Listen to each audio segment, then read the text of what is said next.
बिस्मिल्लाहिर्रहमानिर्रहीम। Dear students, अस्सलाम वालेकुम। आज हम आपकी नेक्स्ट एक्सरसाइज 3.2 स्टार्ट करने जा रहे हैं। 3.2 से आज हम एक्चुअली रेगुलरली समझ लें कि इंटीग्रेशन स्टार्ट करने जा रहे हैं। प्रीवियस एक्सरसाइज में तो जस्ट ऐसे इंट्रोडक्शन था और हम डिफरेंशियल्स को डिस्कस कर रहे थे, लेकिन आज हम डिफरेंशियल्स से आगे निकल के इंटीग्रेशन को डिस्कस करेंगे कि इंटीग्रेशन क्या है। तो जैसे प्रीवियसली हम डिस्कस कर चुके हैं कि इंटीग्रेशन एक्चुअली एंटी डेरिवेटिव्स हैं। आपके जो डेरिवेटिव्स हम लास्ट चैप्टर में कर चुके हैं, उन डेरिवेटिव्स का रिवर्स प्रोसेस है। सो स्टार्ट भी हम यहीं से करेंगे कि what is integration. Integration is a reverse process of inverse process of derivatives. So integration और एंटी डेरिवेटिव्स होते क्या हैं। सो डेफिनेशन इसकी कैसे होगी हमारे पास, आप लिखेंगे the inverse process of differentiation is known as integration. So simply आप लिख सकते हैं अब इसका इनवर्स प्रोसेस होता क्या है एक्चुअली। जैसे हमने लास्ट में डिस्कस किया डिफरेंशियल से पहले भी कि अगर आपको एक फंक्शन दिया हुआ है जिसकी आपने इंटीग्रेशन करनी है, तो आप समझ लें कि वो फंक्शन किसी आपकी इक्वेशन का डेरिवेटिव लेके आपको दिया गया है। आपने उस डेरिवेटिव ली हुई इक्वेशन का वो फंक्शन मालूम करना है जिसका वो डेरिवेटिव था। जो आपकी ओरिजिनल इक्वेशन थी, जब वो मालूम करते हैं आप किसी डिराइव्ड इक्वेशन की, डेरिवेटिव ली हुई इक्वेशन की, तो उस प्रोसेस को हम इंटीग्रेशन का नाम देते हैं। सो इसी को हम लिखते हैं the process of finding such a function whose derivative is given is called integration. वो प्रोसेस जिससे आप उस फंक्शन को फाइंड आउट करने की कोशिश करते हैं, उस फंक्शन को फाइंड करते हैं जिसका डेरिवेटिव लिया हुआ था, तो उस प्रोसेस को हम नाम देते हैं इंटीग्रेशन का। इसके लिए हमने आपके 3.2 एक्सरसाइज से पहले जो हमने डिफरेंशियल्स की एक्सरसाइज की, उसमें हमने सिंपल सी एक दो एग्जांपल्स लेके भी इसको देखा था। आज भी इसकी एग्जांपल से ही हम देखते हैं। अगर हम कहेंगे जी आपने डेरिवेटिव लेना है x² प्लस एक्स का, या आपने डेरिवेटिव लेना है x² प्लस एक्स प्लस 5 का, या आपने डेरिवेटिव लेना है x² प्लस एक्स माइनस 3 का। इनमें अगर आप ऑब्जर्व करें तो ये जो x वाली टर्म्स हैं वो सभी में सेम है। x² प्लस एक्स है, x² प्लस एक्स है, और नेक्स्ट भी आपका x² प्लस एक्स है। इसमें कांस्टेंट हमने -3 कर लिया, इसमें +5 कर लिया, और इसमें कोई कांस्टेंट नहीं। इसमें कोई कांस्टेंट नहीं है, इट मीन्स इसका कांस्टेंट हमारे पास 0 होगा। इन सभी टर्म्स का अगर आप डेरिवेटिव लें तो x² का डेरिवेटिव 2x और x का डेरिवेटिव 1, और कांस्टेंट फैक्टर अगर हो भी तो उसका डेरिवेटिव 0 हो जाता है, वो लिखा नहीं जाता। वो चाहे प्लस के 5 हों फिर भी 0 आएगा, माइनस के 3 हों फिर भी 0 आएगा, 0 होगा तो फिर भी 0 आएगा।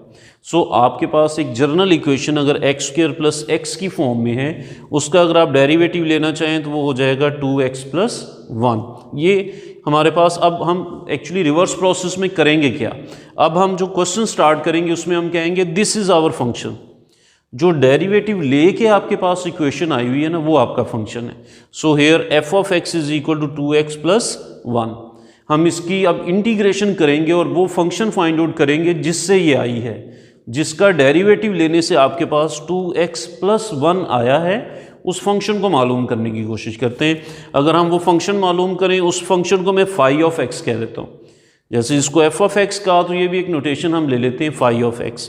वो कहाँ से आएगा फाई ऑफ x, वो हमें पता है x² प्लस एक्स है, तो फाई ऑफ x होगा आपका x² प्लस एक्स। ये भी हम आगे देखेंगे कि जी इससे ये कैसे आ जाता है। लेकिन जो आज हम डिस्कस कर रहे हैं एक्चुअली कि जो इंटीग्रेशन है वो है क्या, कि आपको डेरिवेटिव लेके एक इक्वेशन दे दी जाए और आपने उसका ओरिजिनल फंक्शन फाइंड आउट करना हो। So this process is known as antiderivatives or integration.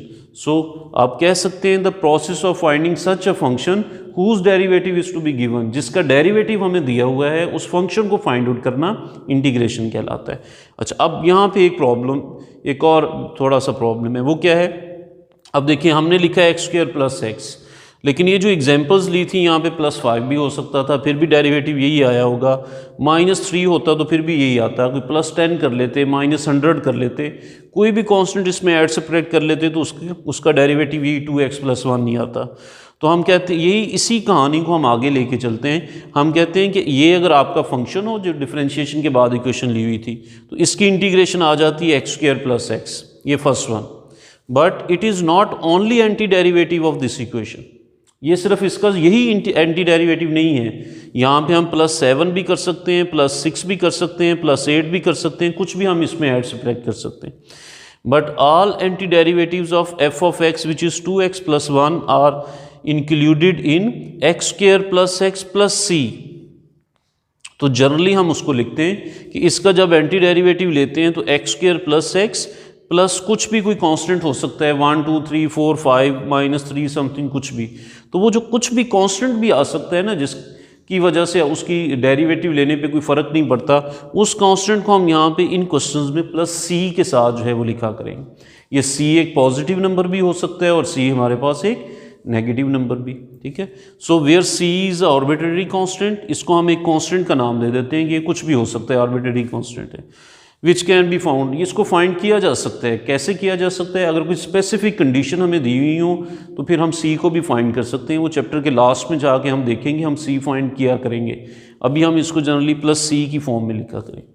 As C is not defined definite, इस क्वेश्चन में सी कोई डेफिनेट नंबर नहीं है हमारे पास, हमें नहीं पता कि जी सी क्या है। So phi of x plus C, तो ये जो फाई ऑफ एक्स हमारे पास आया एक्स स्क्वायर प्लस एक्स, इसमें जब कोई कांस्टेंट ऐड कर देते then this is called indefinite integral. चूंकि ये c कोई डेफिनेट नंबर नहीं है हमारे पास, इस केस में हमें नहीं पता डेफिनेट नंबर का मतलब क्या है, हमें नहीं पता कि इसके ये जो इक्वेशन डेरिवेटिव लेके हमें दी हुई थी जिसकी आप इंटीग्रेशन करते हैं एक्स स्क्वायर प्लस एक्स हम लिख रहे हैं, उसमें कोई नंबर कांस्टेंट भी ऐड हो रहा हो, जैसे +5 भी ऐड हो रहा होता तो फिर भी उसका डेरिवेटिव यही था, -3 भी हो रहा होता तो डेरिवेटिव यही था, कोई भी कांस्टेंट इस इक्वेशन में प्लस माइनस हो रहा होता तो डेरिवेटिव तो सिर्फ ये एक्स वाली टर्म्स का आना था, कांस्टेंट तो ज़ीरो हो जाना था। तो हमें नहीं पता कि वो कांस्टेंट क्या है, तो इसलिए हमें कोई इसकी डेफिनेट वैल्यू नहीं पता कांस्टेंट की, तो इसलिए जिन इक्वेशंस में हम प्लस सी किया करेंगे उन इक्वेशंस को हम कहा करेंगे कि वो इनडेफिनेट इंटीग्रल्स हैं। वो कौन से इंटीग्रल हैं जी? Indefinite integrals. सो इंटीग्रल्स हम दो तरह से पढ़ने जा रहे हैं आपकी इस चैप्टर में। एक आपके इनडेफिनेट इंटीग्रल्स होंगे जिनकी अभी हम बात कर रहे हैं, जिनमें कांस्टेंट टर्म का हमें नहीं पता होगा कि जी वो सी क्या है, और एक हमारे डेफिनेट इंटीग्रल्स होंगे। डेफिनेट इंटीग्रल्स हम उन इंटीग्रल्स को कहेंगे जिनमें हमें कांस्टेंट टर्म्स का पता होता है या जिसमें कांस्टेंट टर्म्स हम ऐड नहीं करते, वो आपके डेफिनेट इंटीग्रल्स होते हैं। लेकिन अभी पहला हमारा चैप्टर्स की काफ़ी सारी एक्सरसाइजेज, ऑलमोस्ट 90% एक्सरसाइजेज जो हैं वो आपकी इनडेफिनेट इंटीग्रल्स से ही हैं। तो हम सारे क्वेश्चंस में हमें कांस्टेंट ऑफ इंटीग्रेशन नहीं पता हुआ करेगा तो हम क्वेश्चन करने के बाद उसमें प्लस सी लिख दिया करेंगे। वो आगे हम डिटेल से देखेंगे, बड़ी सिंपल सी कैलकुलेशंस हैं, लास्ट में हमने सी को ऐड कर देना। सो अगर हम इस फंक्शन को अब डिस्कस करें, एफ ऑफ एक्स जिसको हमने लिखा था, सो एफ ऑफ एक्स की इंटीग्रेशन हम करें। ये जो हमने साइन लिखा, this is a symbol of integration, ये आपकी इंटीग्रेशन का साइन है। ये जो हमने एस टाइप आपका एक साइन यहाँ पे लिखा, ये आपकी इंटीग्रेशन का सिंबल है, सिंबल ऑफ इंटीग्रेशन। ये वो फंक्शन है जिसको हम इंटीग्रेट करने जा रहे हैं, इसको इंटीग्रैंड बोलते हैं। इस फंक्शन की इंटीग्रेशन लेने जा रहे हैं, दैट इज़ इंटीग्रैंड। और ये dx हमें बताता है कि किस वेरिएबल के अकॉर्डिंगली आपने उसको इंटीग्रेट करना है। तो ये इंटीग्रैंड विद रिस्पेक्ट टू होता है कि जी आपने x के रिस्पेक्ट से इंटीग्रेट करना है, y के रिस्पेक्ट से करना है, z के रिस्पेक्ट से करना है। तो ये हमें वो डिफरेंशियल ऑफ x हमें बताता है कि जी किस वेरिएबल के अकॉर्डिंगली आप कर रहे हैं। अब ये दो हमने डेरिवेटिव्स के लिए लिखा था dy ओवर dx, इंटीग्रेशन के लिए हमने ये वाला साइन यूज़ कर लिया। सो डेरिवेटिव और इंटीग्रेशन हम बार बार लिख रहे हैं कि these are the inverse process, these are the inverse process. So if these are the inverse process it means these two symbols या are these two operations are the inverse process of each other, inverse operations of each other. So derivative और integration आपके inverse processes हैं। तो ये inverse हैं d over d x, and ये जो S sign, S type sign हम लिखते हैं, ये दोनों एक दूसरे के इनवर्स ऑपरेशंस। तो ये तो सिंपल सी उसकी बेसिक सी हमारी कहानी है, डेफिनेशन है आपकी इंटीग्रल के हवाले की से कि जी व्हाट इज़ इंटीग्रेशन। सो बड़ी सिंपल से हमने स्टार्ट किया कि this is the inverse process of differentiation, और उसकी एक हमने सिंपल सी एग्जांपल लेके भी देख ली कि आपके पास फंक्शन में एक्स स्क्वायर प्लस एक्स हो, या उसमें कोई +5 हो रहा हो, या -3 हो रहा हो, या +10 हो रहा हो, या कुछ भी प्लस माइनस हो रहा हो, तो उसका डेरिवेटिव लेंगे तो वो जो ये प्लस माइनस कांस्टेंट है ना, वो इफेक्ट नहीं करते। सभी टर्म्स का एक ही डेरिवेटिव आएगा 2x + 1, तो जब हमें इसकी फिर इंटीग्रेशन करके वो इसका ओरिजिनल फंक्शन फाइंड आउट करना है तो ओरिजिनल फंक्शन में एक्स स्क्वायर प्लस एक्स तो आ जाएगा, लेकिन इस कांस्टेंट के बारे में हमें नहीं पता होगा कि इस ओरिजिनल फंक्शन में कोई +5 था, -3 था, +10 था। तो उस कांस्टेंट को आइडेंटिफाई करने के लिए हम जब भी इंटीग्रेशन किया करेंगे तो उसमें +c लिख दिया करेंगे, और जिन क्वेश्चंस में हम +c लिखा करेंगे, c हमें मालूम नहीं हुआ करेगा, उन क्वेश्चंस को हम इनडेफिनेट इंटीग्रल्स का नाम देंगे। ओके, अब हम क्वेश्चंस की तरफ आते हैं कि जी क्वेश्चंस हैं क्या। क्वेश्चंस बड़े सिंपल से हैं। फर्स्ट हम स्टार्ट करते हैं ऐसी, आज आपकी फर्स्ट जो आपका एक्सरसाइज 3.2 का वेरी फर्स्ट क्वेश्चन है कि जी पावर रूल से कैसे हम क्वेश्चंस को सॉल्व करते हैं। आपने डेरिवेटिव्स में भी पावर रूल पढ़े थे, इंटीग्रेशन में पावर रूल क्या होगा। अगर x⁻n है, ये इंटीग्रेशन का सिंबल हमारे पास, और ये dx हमें बता रहा है कि g with respect to x integration करने जा रहे हैं। x⁻n है तो इसकी इंटीग्रेशन हम कैसे करेंगे, तो आप पावर रूल अप्लाई करेंगे। डेरिवेटिव्स में कैसे अप्लाई करते थे, पावर को नीचे ले आते थे और पावर में से एक माइनस करते थे। मीन्स अगर d/dx x⁻n होता तो हम डेरिवेटिव लेते हुए पावर को नीचे ले आते और पावर में से एक कम कर देते थे। लेकिन इंटीग्रेशन में क्या करेंगे, हम इस पावर में 1 को प्लस कर देंगे, वहाँ पे 1 को माइनस करते थे डेरिवेटिव्स में, और इंटीग्रेशन में हम इसमें 1 को ऐड कर देंगे, और ऐड करने के बाद ये जो नई पावर बनी है n+1, उसी पावर से आप सारी इक्वेशन को डिवाइड कर दें। पावर में 1 को ऐड करेंगे और पावर ऐड करने के बाद नई पावर से ही आप सारी इक्वेशन को डिवाइड कर देंगे, और हम +c कांस्टेंट ऑफ इंटीग्रेशन यहाँ पे लिखा करेंगे हर क्वेश्चन के आंसर में। वो हमने अभी डिस्कस किया कि जी इनडेफिनेट इंटीग्रल्स। एक्चुअली हम पावर में ऐड कब करते हैं, इसको हम आगे फर्दर डिटेल में पढ़ेंगे।